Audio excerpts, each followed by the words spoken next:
So I just thought I'd do a little bit of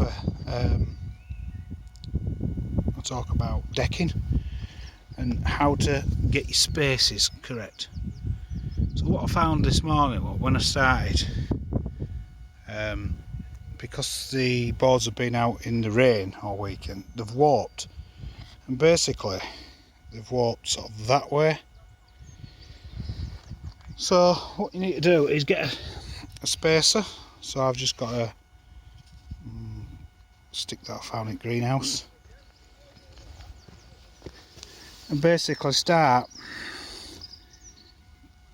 by spacing it like that, and then you stick, try to hold the phone and do it at the same time. So basically you put the spacer in and you just put one screw in there.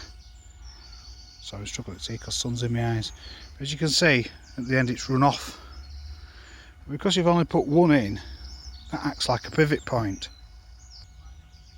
So your pivot point goes to the space at this end, but I don't know if you can see, if you look along here, the gap's actually wider,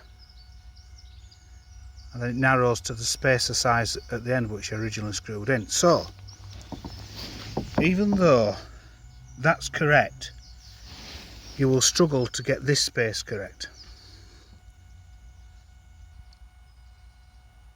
So what you do is, when you get to the widest gap, you put your spacer stick back in, but as you can see at the end,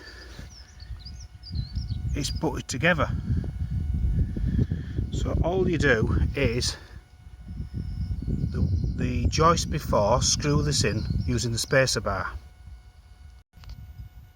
So after you put your two screws in, we're pretty confident now that the space all the way along to the pivot point at the end that we first did is correct. But obviously now this one's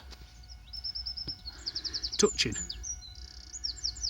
So what we use is a chisel, small thin blade chisel, or you could use a wide blade on actually. It's only because I've just got a single sort of like 1-inch chisel, but actually a wider one will be okay.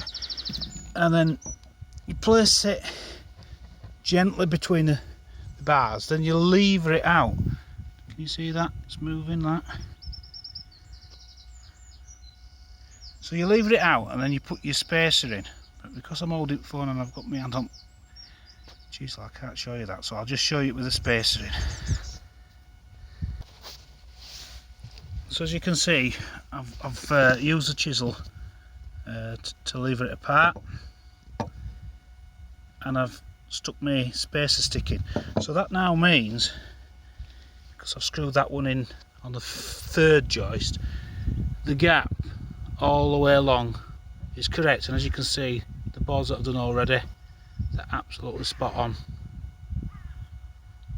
And obviously now I'll put two screws in there because I'm happy with that, and then two screws in the second one, and then one extra screw in the end because I only put one in for the pivot point. I hope that makes sense. Just makes it look a nice neat job. Okay, cheers.